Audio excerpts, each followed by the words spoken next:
को powered by Vimal. Vimal बोलो जुबा केसरी. पक्षात वैयक्तिक नाराज असलेले अमोल मिटकरी आमदार आपल्या बरोबर आहेत. अमोलजी, तुम्ही सकाळीच सांगितलं की मी पक्षावरती नाराज नाही, परंतु मी वैयक्तिक तुमची नाराजी आहे. तुम्ही महायुतीच्या नेत्यांवरती सुद्धा तुम्ही टीका केली आहे की त्यांनी सांभाळून बोलावं. या सगळ्या संदर्भात महायुतीमध्ये कुठेतरी कोऑर्डिनेशन जे आहे ते बिघडताना आपल्याला पाहायला मिळतं. टोकाची पावलं महायुतीमध्ये अनेक नेते मंडळी घेताना पाहायला मिळतात. तुम्हाला तुमच्या पक्षाकडनं काही समज मिळालेली आहे का, काही पत्र मिळालं आहे? मी पूर्वीही सांगितलं होतं की सातत्याने महायुतीमधल्या तिन्ही पक्षांनी समन्वय साधणं महत्त्वाचं आहे. पण आम्ही ज्यावेळेस टीका करतो त्यावेळेस अनेकांना वाईट वाटत असेल तर त्यांनी पण थोडंसं आपल्या जिभेला आवर घालावा. दुसऱ्यांची अवकात काढल्यापेक्षा आपली पण मागची अवकात बघावी आणि नंतर बोलावं. आणि त्यानंतर जर आता नोटीस प्राप्त पक्षाकडून आमच्या झालेली आहे असं मला कळतंय, मला अद्याप मिळालेलं नाही, पण राष्ट्रवादीलाच नोटीस राष्ट्रवादीने द्यावी.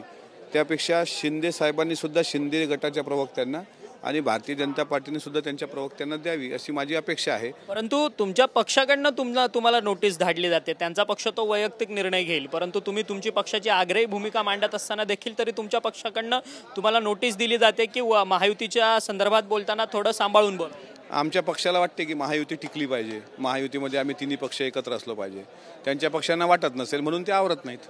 आमच्या पक्षाला वाटतं की महायुती टिकली पाहिजे. ही तुमच्यावरती जबरदस्ती केली जाते का, अशी वक्तव्य करू नका? नाही, शेवटी जबरदस्ती माझ्या पक्षाने माझ्यावर कधीही केलेली नाही, समज मात्र नक्की दिलेली आहे आणि मी पण सांभाळून बोलतोय. नाही तर दरेकर साहेबांनी माझी अवकात काढल्यानंतर मला सुद्धा तोडीस तोड उत्तर देता येत होतं.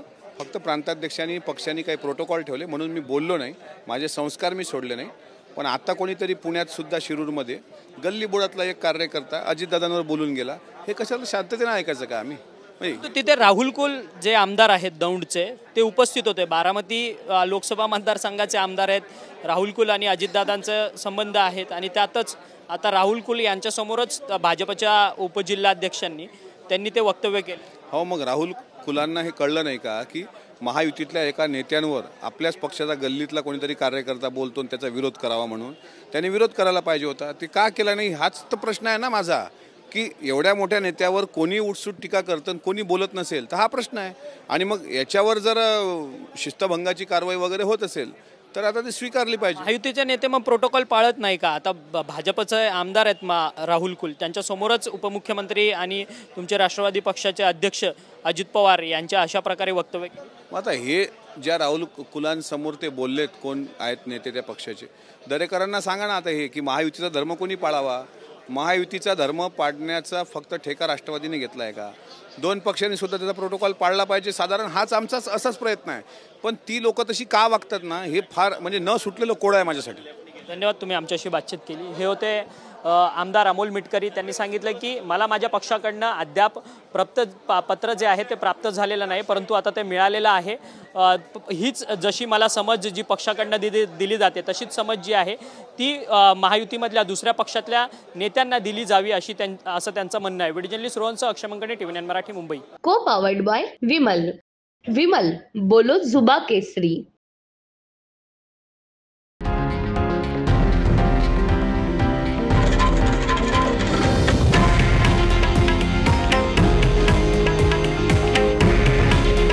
हे आहे देशातील नंबर 1 न्यूज नेटवर्क आणि आपण पाहत आहात TV9 मराठी.